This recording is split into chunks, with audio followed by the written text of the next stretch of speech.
Hello and welcome to a special episode of Frankly Speaking, and joining me today is Pushkar Singh Dhami, the new Chief Minister of Uttarakhand.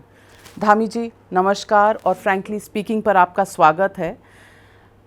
आपने 4 जुलाई को oath ली है मुख्यमंत्री की position की, और आप जब आए हैं तो एक तूफान सा चल रहा था उत्तराखंड में। 4 महीने में 3 मुख्यमंत्री बदले गए हैं उत्तराखंड के। अपने आप को ओथ के बाद इस सीट पर पाकर आप ओवरवेल्म्ड हैं, नियंत्रण में है सिचुएशन? आप सिचुएशन को कैसे देखते हैं? सबसे पहले तो हमारे दर्शकों को ये बताइए।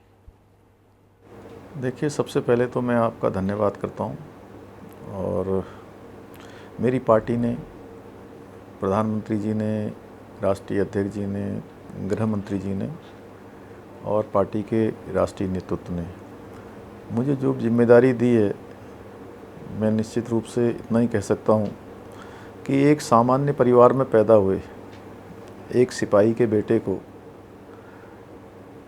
मुख्य सेवक का काम दिया है। मेरे से जो अपेक्षा है, जो उन्होंने मेरे ऊपर विश्वास किया है, मैं उसको पूरे प्राणों प्रण के साथ पूरा करूँगा और हर संभव कोशिश करूँगा कि पूरे उत्तराखंड के अंदर हर एक जन के लिए कुछ न कुछ खुशहाली लेकर आऊँ, कुछ न कुछ उनका सहयोगी बनूँ, कुछ न कुछ सरकार के रूप में उनका साझीदार बनूँ। मैं ये सब कर पाऊँगा तो मैं अपने आप को धन्य समझूँगा। आप समझते हैं कि आप इस वक्त एक T20 खेल रहे हैं। T20 इसलिए क्योंकि चुनाव होने वाले हैं उत्तराखंड में। आपके पास कार्यकाल के 6 महीने हैं, और 6 महीनों में जब तक इलेक्शन अनाउंस हो जाएंगे, आपको लोगों का विश्वास दोबारा जीतना है। दोबारा इसलिए जीतना है क्योंकि लोगों ने बहुत उम्मीदों से उत्तराखंड में बीजेपी की सरकार को वोट दिया था, इसीलिए बीजेपी की सरकार आई थी। लेकिन पिछले कुछ महीनों में जिस तरह से राजनीतिक उठापटक हुई है, त्रिवेंद्र सिंह रावत जी मुख्यमंत्री थे, फिर उसके बाद तीरथ सिंह रावत जी आए, बीच में इन फाइटिंग है पार्टी में, और कहीं ना कहीं पार्टी में कोई ना कोई 2 मत रहे होंगे, तभी 3 मुख्यमंत्री बदले हैं। तो क्या आप पार्टी के सभी लोगों को साथ कर पाएंगे अगले 6 महीने में, और इसके साथ साथ लोगों को रिजल्ट दिखा पाएंगे? ये कैसे मुमकिन होगा? आपको लगता नहीं कि मैं सबको साथ में कर रहा हूँ? देखिए, सारे लोग साथ में हैं, और 2020 आप कह रही हैं, लेकिन हम तो पूरा जो है टेस्ट मैच खेल रहे हैं 5 साल का, और जो 4.5 साल जो बीत गए हैं उसमें हमारी सरकार ने बहुत काम किया है, बहुत काम किया है। सरकार वही है, सरकार का चेहरा बदला है, फेस बदला है। आप कह रही हैं पहले त्रिवेंद्र जी थे, उन्होंने बड़ा अच्छा काम किया। तीरथ जी का जो कार्यकाल था, उन्होंने भी बहुत अच्छा काम किया, और उसी काम को मैं आगे बढ़ा रहा हूँ।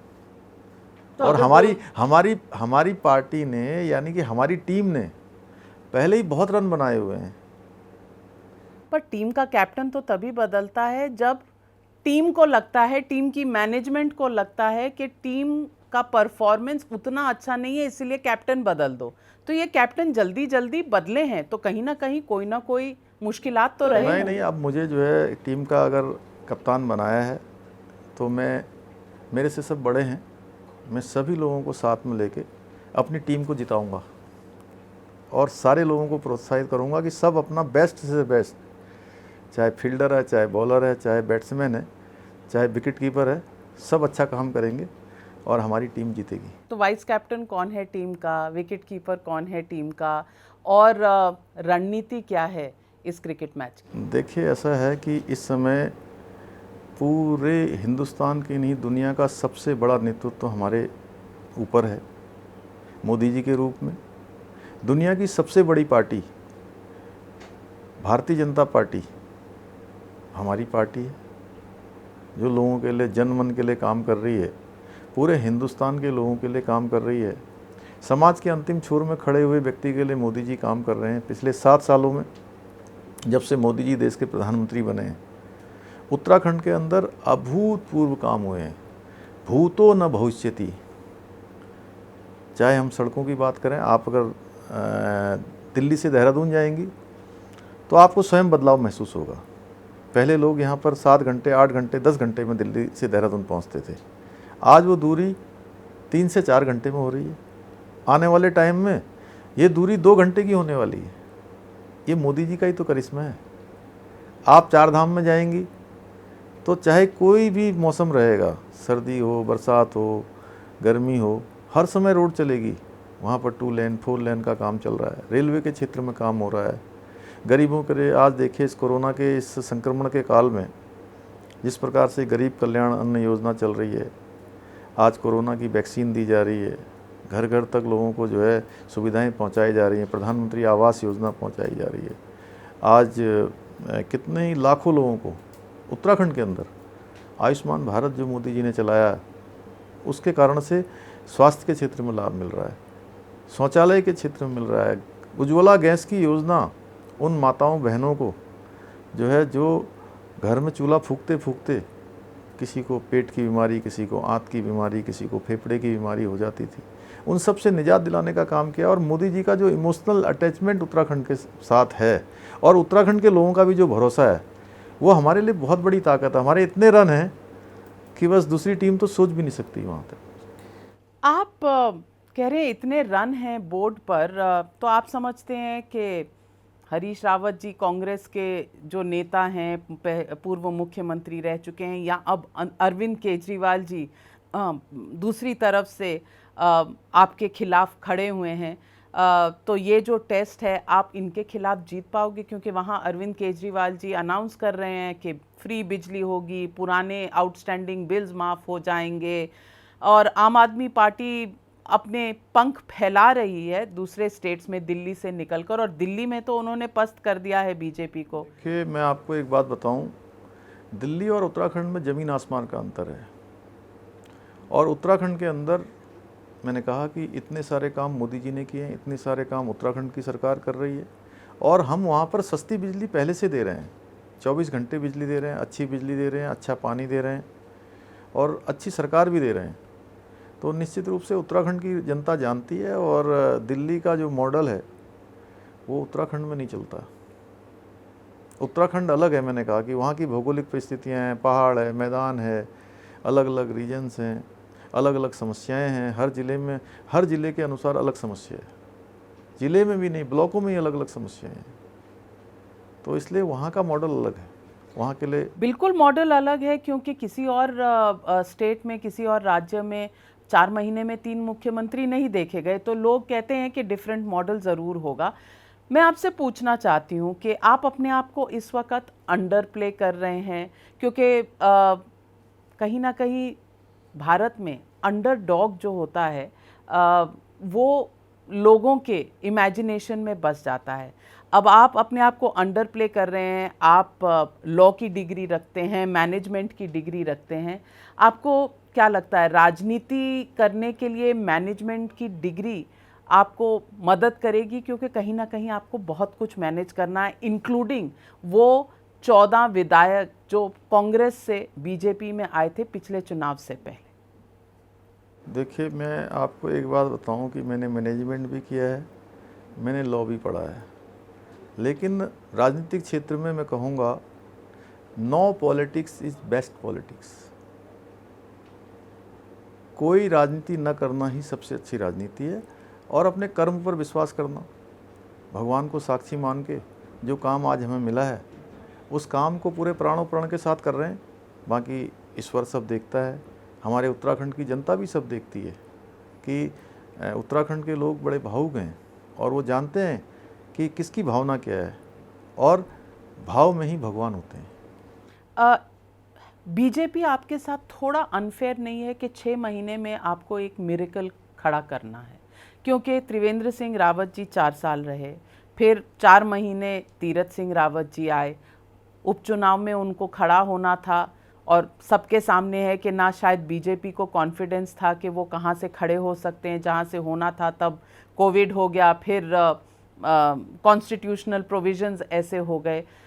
मैं आपसे व्यक्तिगत तौर पे जानना चाहती हूँ कि जब आप बैठते हैं और सोचते हैं तो आपको लगता है कि थोड़ा सा अनफेयर है क्योंकि एक्सपेक्टेशंस आपसे होंगी हिमालय पर्वत जितनी ऊंची, लेकिन समय आपके पास सिर्फ 6 महीने का। देखिए, मैं मुख्य सेवक, मुख्यमंत्री, मैं उन्हीं लोगों के बीच में से हूं जो लोग सोचते हैं मैं उन्हीं के जैसा हूं, उन्हीं के बीच में तो से फिर हूं, उनको क्यों हटाया गया?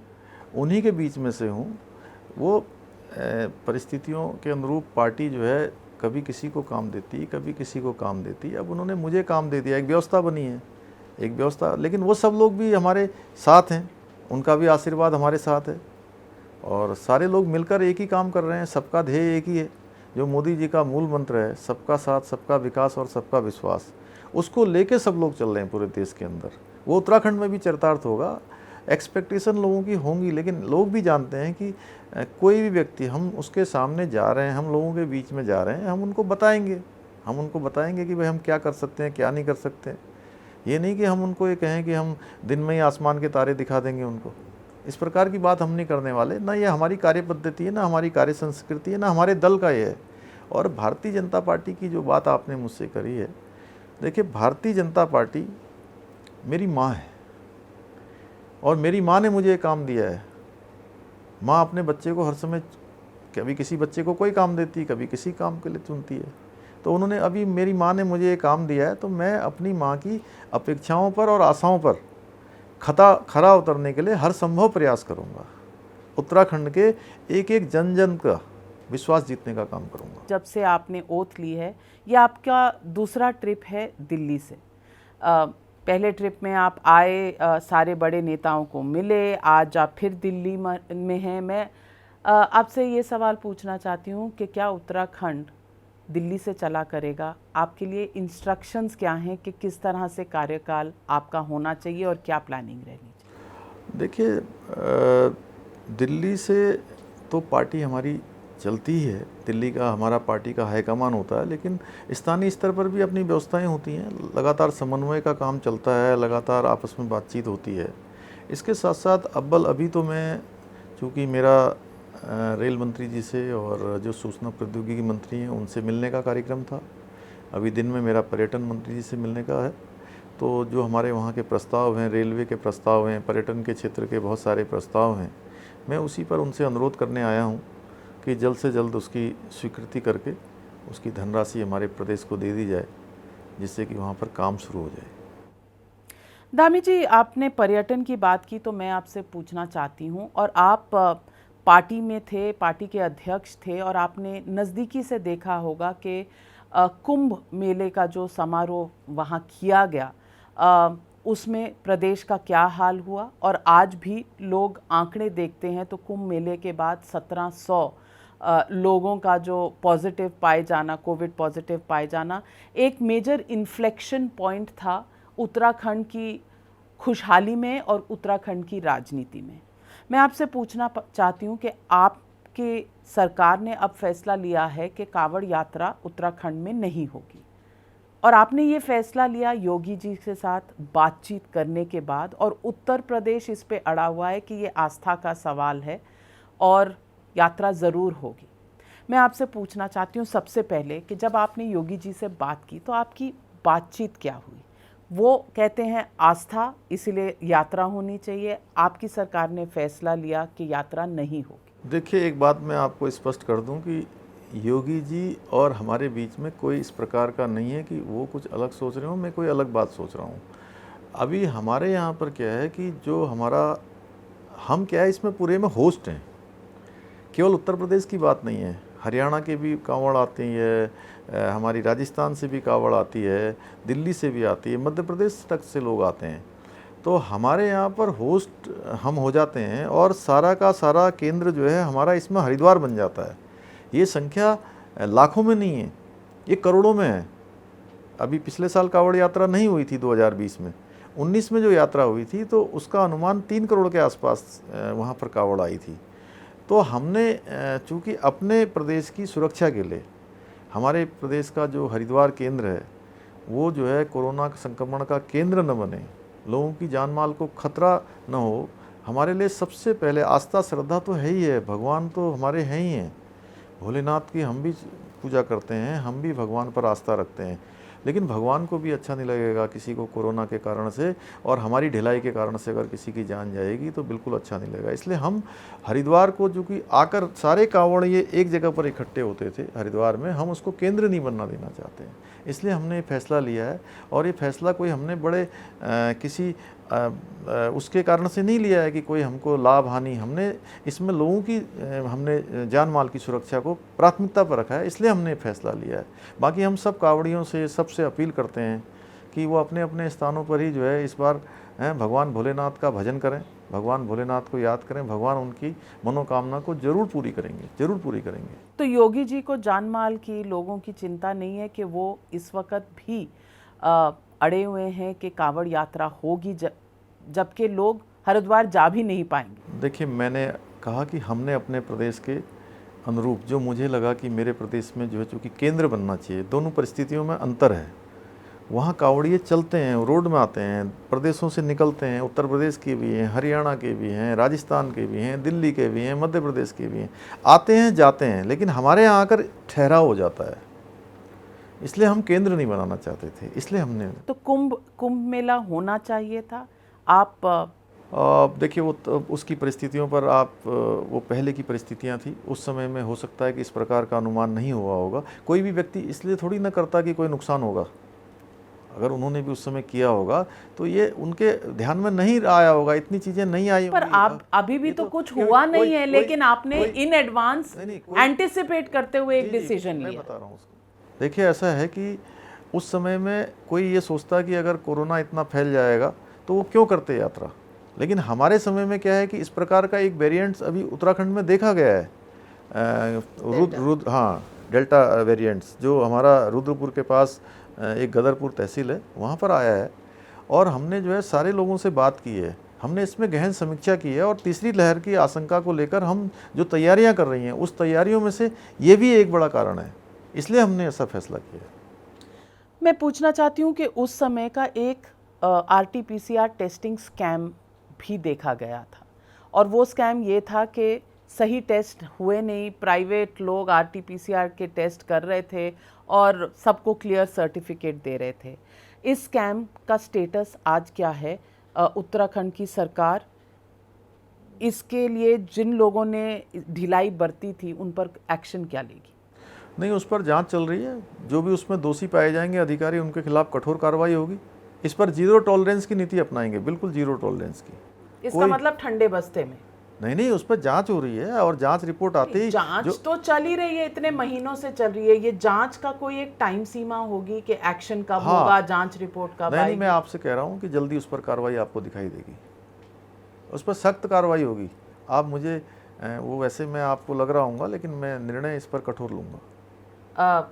कोई टाइम सीमा, महीना, 1.5 महीना? नहीं, मैं पिछले दिनों हरिद्वार गया था तो मैंने वहाँ पर सबको निर्देशित किया है कि जल्द से जल्द इस पर कार्रवाई करें।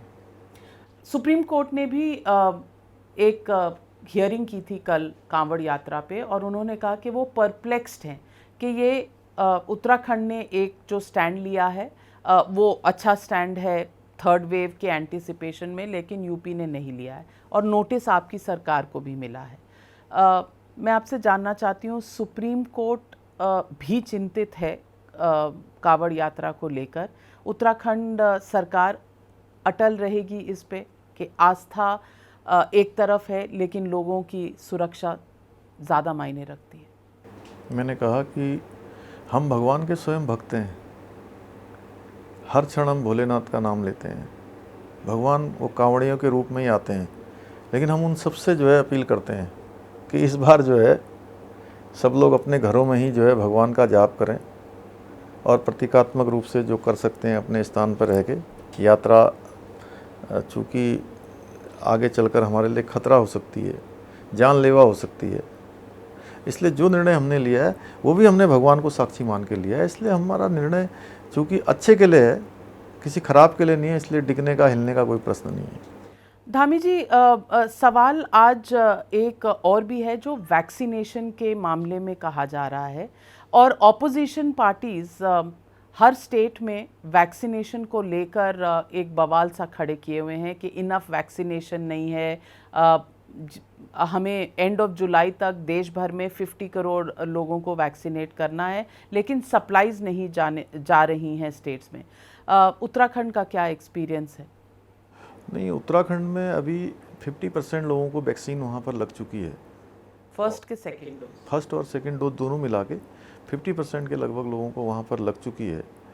और हमारा लक्ष्य है कि अगले 4 महीने में उत्तराखंड को हम हिंदुस्तान का पहला राज्य बना दें जो पूर्ण रूप से वैक्सीनेशन हो चुका होगा। उसके लिए मैंने यहाँ अनुरोध किया है केंद्र में कि हमको जो वैक्सीन अभी हमको कम मिलती है थोड़ा, उसको बढ़ा दिया जाए। और वैसे भी हमारा राज्य चूँकि अन्य राज्यों से थोड़ा छोटा है, तो हमें थोड़ा इसमें प्राथमिकता देकर थोड़ी हमारी डोजेज बढ़ा देंगे तो हमको वैक्सीन मिल जाएगी और हम पूर्ण वैक्सीनेशन वहाँ पर कर देंगे। धामी जी, आपने कहा कि 2020 में भी कांवड़ यात्रा नहीं हुई थी, लेकिन 2021 में अगर उत्तर प्रदेश कांवड़ यात्रा करता है तो उत्तर प्रदेश, उत्तराखंड, हमारे यहाँ बॉर्डर्स पोरस रहते हैं, लोग आते जाते रहते हैं। आपको नहीं लगता कि ये थोड़ा बहुत डेंजर उत्तराखंड के लिए रहेगा? और ये क्योंकि इलेक्शन ईयर है, इसे आस्था का सवाल बनाया जा रहा है। मैंने कहा कि हम कोई आस्था से दूर नहीं है, हमारे लिए भी आस्था श्रद्धा का विषय है, हम कहाँ उससे दूर हैं। तो योगी जी से आपका मत अलग है, आप एडवाइस नहीं देना चाहेंगे योगी जी को कि शायद इस वक्त डेंजरस हो सकता है? देखिए, ऐसा है, मेरे यहाँ की जो परिस्थिति थी मैंने उससे उनको अवगत भी करा दिया और हमें अपने लगा कि हमारे यहाँ पर जो है इस समय में ये निर्णय लेना हमारे लिए बहुत ज़रूरी है, क्योंकि हमारे यहाँ पर जो है मैंने कहा कि हर जगह की परिस्थिति अपने अपने प्रदेश के अनुरूप अलग अलग होती है।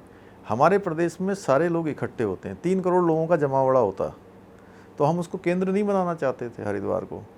अगर हम केंद्र बनाएंगे, चूँकि और जगह पर क्या है कि उत्तर प्रदेश से यात्रा होकर हरियाणा को भी जाती है, उत्तर प्रदेश से यात्रा होकर दिल्ली को भी जाती है, राजस्थान वाले भी उत्तर प्रदेश होकर जाते हैं, उत्तर प्रदेश से मध्य प्रदेश के लोग भी जाते हैं, लेकिन वो चलते रहते हैं, वो चलायमान होते हैं।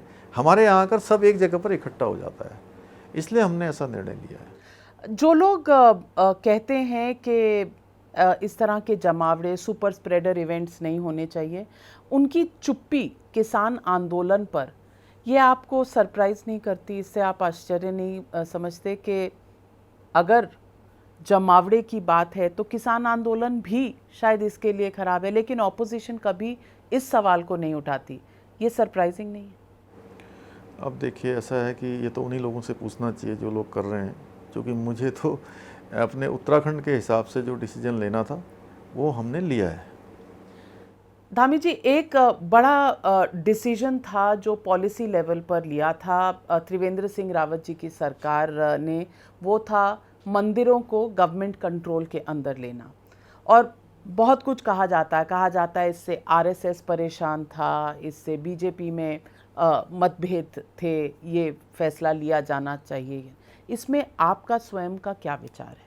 क्या मंदिर सरकारों के अंडर होने चाहिए, या मंदिर और आस्था का जो सवाल है, जो हमारा कॉन्स्टिट्यूशन भी कहता है कि रिलीजन में स्टेट का कोई इंटरफेरेंस नहीं होना चाहिए, इस पर उत्तराखंड के आज के मुख्यमंत्री का क्या विचार है? नहीं, इसके लिए हमने कहा है कि हम अभी जो लोग इस पर आपत्ति कर रहे हैं इस एक्ट को लेकर, उनसे हम बात करेंगे, अभी उनसे बात करेंगे, उनके सुझाव लेंगे।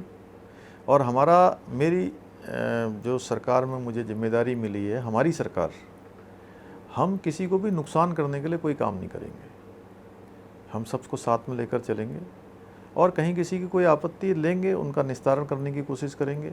कोई बात नहीं बन रही है तो उसका समन्वय करेंगे, आपस में बातचीत करेंगे, बातचीत से सारी चीज़ों का हल निकलता है। पर आपकी व्यक्तिगत राय क्या?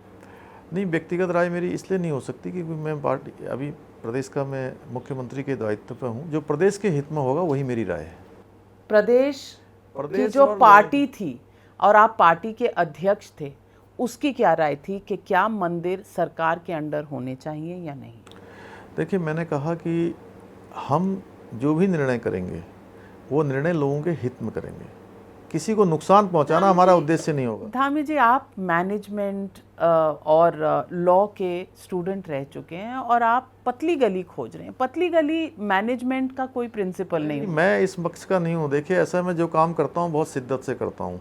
मैं शिद्दत से करता हूँ। अव्वल मेरा पहले ही मानना होता है कि बातचीत के जरिए चीज़ों को सुलझाया जाए, उनको उलझाया ना जाए। मैं केवल समस्या पर नहीं फोकस करता हूँ, तो गई है। मैं समस्या का समाधान, तो समाधान निकालेंगे ना, मैं आपको बता रहा हूँ। तो समाधान किस पक्ष में जाएगा? Existing condition under government rule, जो लोगों के हित में होगा, प्रदेश के हित में होगा, लोगों के हित में होगा, उस काम को करेंगे। क्योंकि हमें अगर सरकार चलाने का जनता ने मौका दिया है तो ये इसलिए नहीं दिया कि हम लोगों का हित करें। हमारे यहाँ तो पहले से ये सीख दी जाती है कि सत्ता लोगों की सेवा का माध्यम है। हम सेवा करेंगे, हम लोगों को परेशान करना हमारा उद्देश्य थोड़ी ना है। जो लोग उससे परेशान हो रहे हैं या उनको कोई समस्या है तो हम उनसे बात करेंगे, उसका कोई रास्ता निकालेंगे। टाइम फ्रेम अगेन, ये चीजें ऐसी बहुत हैं। जल्दी करने वाले हैं, आपको दिखाई देगा, आपको बताएंगे उसका। हम एक लोगों से चुनाव बात, से पहले? नहीं, बहुत जल्दी। अभी चुनाव अभी दूर है। चुनाव अभी दूर है। हाँ, अभी हम चुनाव की बात ही नहीं कर रहे हैं। अभी तो हमारे पास काम करने के लिए समय है। जो हमारे काम शुरू हुए हैं सरकार में, उन कामों को हम पूरा करेंगे। जिनका शिलान्यास हुआ है उनका लोकार्पण करेंगे।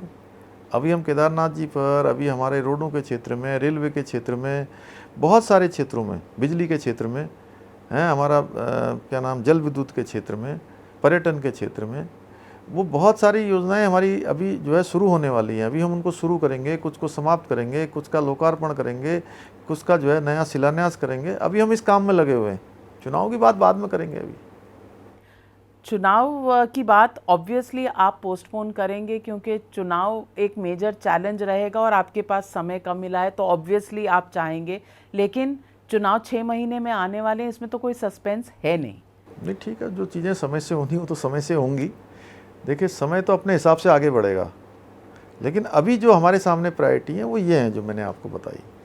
धामी जी, मैं पर्सनल लेवल पे आपसे पूछना चाहती हूँ कि जब आप यंगेस्ट चीफ मिनिस्टर हैं उत्तराखंड के, और आपके ही पहले आपके जो प्रीडिसेसर्स हैं आपसे उम्र में, एक्सपीरियंस में शायद सीनियर रहे होंगे, जब आप मुख्यमंत्री के लिए चुने गए, जब आपको आदेश पहले पार्टी से आया और बाद में आपने ओथ ली, आपके दिमाग में पहला ख्याल क्या है?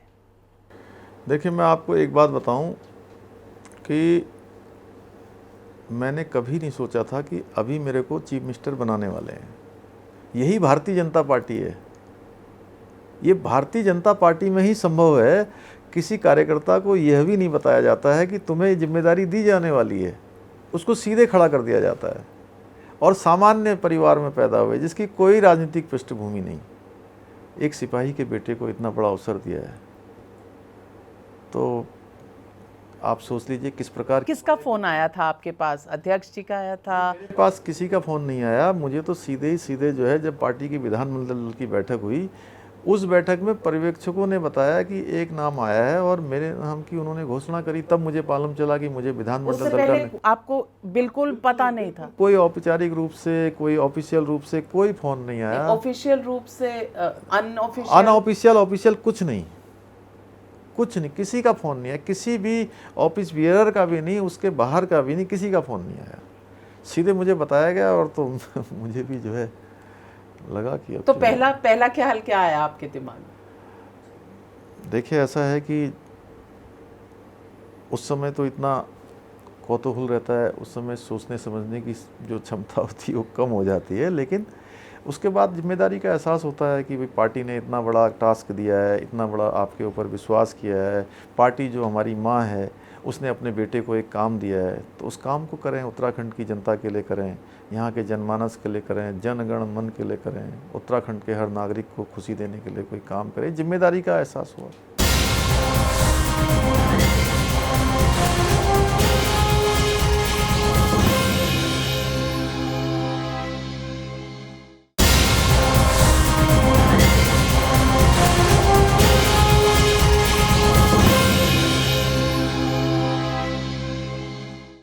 आपके बारे में मैंने कहीं पढ़ा है धामी जी कि आप मैनेजमेंट, लॉ दोनों कर चुके हैं, लेकिन आपके बच्चे आज भी गांव में शिक्षा ग्रहण कर रहे हैं। आप नहीं चाहते कि आपके बच्चे शहरों में पढ़ें, बड़े स्कूलों में पढ़ें, आजकल कहा जाता है कटिंग एज कंपटीशन का दौर है, और बीजेपी में तो कोई डायनेस्टिक तरीके नहीं है कि आप राजनीति में हैं तो बच्चे भी राजनीति में ही होंगे, तो बाहर की दुनिया में वो compete कैसे करेंगे? देखिए, मैं आपको बताऊं, मेरे फादर सेना में थे, सैनिक थे, और वो सेना में रहते थे, हम गांव में रहते थे। हमने प्राइमरी स्कूल में मैंने पढ़ाई करी, गांव के प्राइमरी स्कूल में पढ़ी। मैं पिथौरागढ़ में सीमांत क्षेत्र में पैदा हुआ, तो 5-6 किलोमीटर पैदल चल के हम स्कूल जाते थे। उसके बाद में खटीमा आया, थोड़ा बड़ा हुआ। खटीमा चूँकि पिथौरागढ़ में पैदा हुआ, जो पर्वतीय क्षेत्र है, पहाड़ का पूरा क्षेत्र है, वहाँ पर कोई सड़कें नहीं, कोई अभी उतनी सुविधाएं नहीं थी, तो पैदल जाते थे, स्कूलों में पढ़ते थे। उसके बाद जब मैं खटीमा आया तो वहाँ भी हम पैदल जाते थे, और हमने तख्ती में पढ़ाई करी है, तख्ती में पढ़ाई करी है। और आपको बताऊं कि आपने भी तख्ती में, आपने तो नहीं पढ़ी होगी खैर, हैं? कॉपियों में है, पर घर में प्रैक्टिस हम लोग भी स्लेटी लेके और काले स्लेट पे नहीं, तो करते मैं थे। आपको बता देता हूँ हमने कैसे पढ़ा। हम तख्ती में पढ़ते थे, तख्ती होती थी, और उस तख्ती को दिन में हम स्कूल में जाते थे, लिखते थे उसमें, शाम को आके उसको मिटाते थे। और घर में जो हमारे सेल, टॉर्च के सेल, रेडियो के सेल, जो पूरी तरह से जिसकी बैटरी ख़त्म हो जाती थी तो वो काले हो जाते थे, उन सेलों को फोड़ते थे। उसके बाद उसको पानी में मिलाते थे।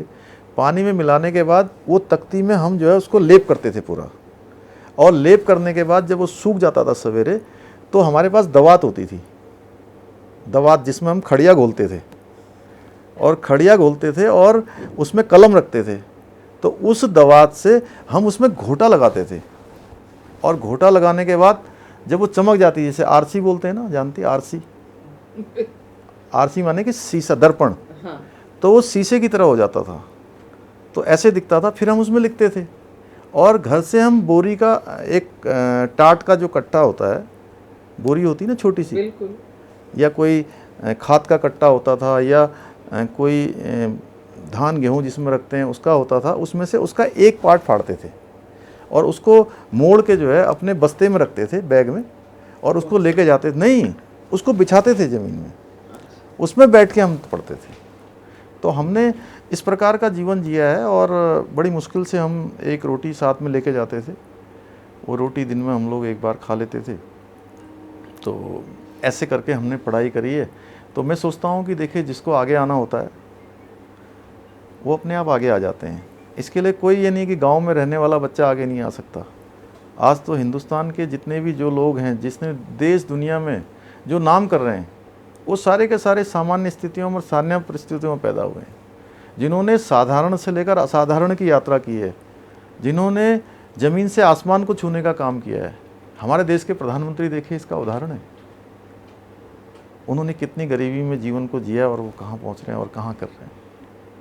तो इसलिए बच्चों का भी है, बच्चे भी हमारे गांव में रहते हैं, और हम चूँकि लोगों के बीच से आए हैं, जनता के बीच से आए हैं, तो उनको भी लगना चाहिए कि हमारे बीच का जो नेतृत्व करने वाला है वो हमारी तरह ही होना चाहिए, हमारा जैसा ही होना चाहिए। हम में और उसमें कोई बहुत फ़र्क नहीं होना चाहिए। ये ज़रूर है कि उन्होंने मुझे उनके कारण से, चूँकि वो मुझे चुनाव में जिताते हैं, चुनाव में मेरा समर्थन करते हैं, अपना आशीर्वाद देते हैं, मैं विधायक बना, तभी मैं मुख्यमंत्री के रूप में हूँ आज। लेकिन जब माता पिता एक स्तर पे पहुंच जाते हैं, तो हमेशा चाहते हैं कि हमारे बच्चे इससे ऊपर जाएं, या कम से कम इस दर से शुरुआत करें या अपना जीवन व्यतीत करें। देखिए, बच्चों को अच्छी शिक्षा देनी चाहिए। हर माँ बाप का काम है बच्चों को अच्छी शिक्षा दें, उनको अच्छे संस्कार दें, अच्छा उनको अनुशासन पढ़ाएं, उनके अंदर नम्रता का भाव लाएं, विनम्रता का भाव लाएं, अपने से बड़ों का आदर का भाव लाएं। बाकी डेस्टिनी है, भगवान ने भी तय किया होगा सबके बारे में। हमारा काम इतना है, हम बहुत कुछ, हम ठीक है, हमने हमारे बच्चे हैं, हम उनके बारे में चिंता करें, हम उनको अच्छे संस्कार दें, अनुशासन सिखाएं, अच्छी बातें सिखाएं, लेकिन उनके भाग्य में जो होगा वो आगे करेंगे।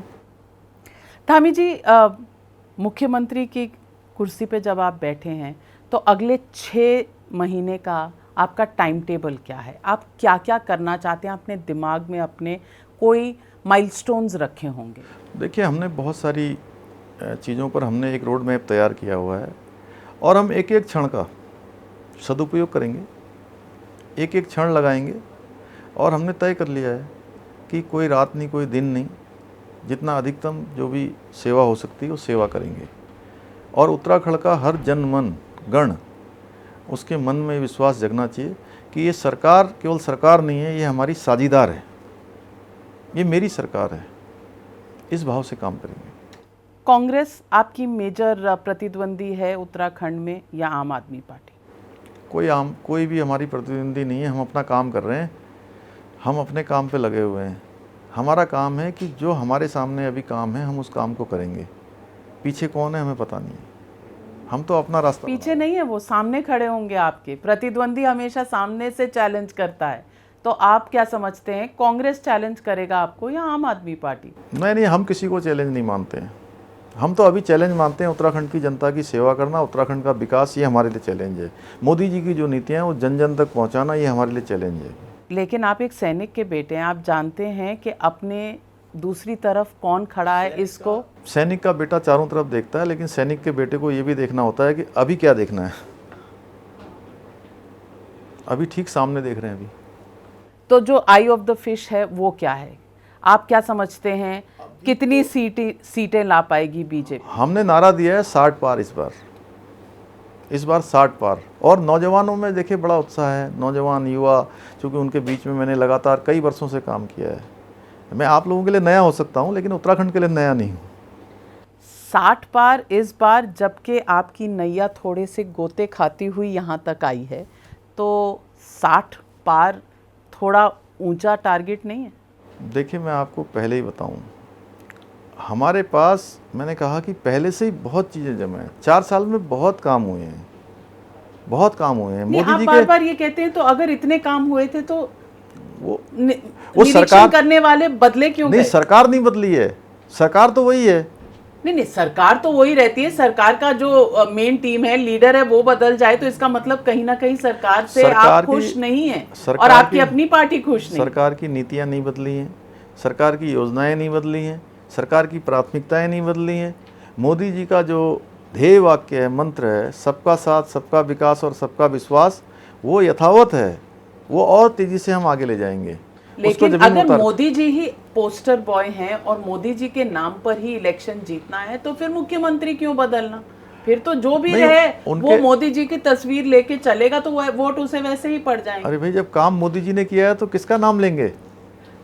तो फिर मुख्यमंत्री क्यों बदलना है? फिर तो मोदी जी के नाम पर ही वोट आ जाएंगे। नहीं, वो व्यवस्था है। मोदी जी के मार्गदर्शन में ही सब काम हो रहे हैं। उत्तराखंड के अंदर इतने काम हुए हैं, तो आप क्या चाहती हैं कि मोदी जी का नाम न लें हम लोग? मैंने ये नहीं कहा, मैंने ये कहा कि अगर सिर्फ मोदी जी के नाम से ही जीतना था, तो फिर त्रिवेंद्र सिंह रावत जी हों या तीरथ सिंह रावत हों या पुष्कर धामी जी हों, क्या फर्क पड़ता है? देश के किस कोने में मोदी जी का नाम नहीं लिया जाता है, पहले बताइए। जो योजनाएं हैं ये देश में पहली बार ही तो चली हैं, इससे पहले ये योजनाएं क्यों नहीं चली? तो मुख्यमंत्री बदलने की नौबत क्यों आई? मुख्यमंत्री और इन दोनों चीजों का अंतर अलग अलग है। देखिए, मोदी जी ने जो योजनाएं शुरू करी हैं वो देश के, क्या उज्ज्वला गैस योजना आज से पहले नहीं शुरू हो सकती थी?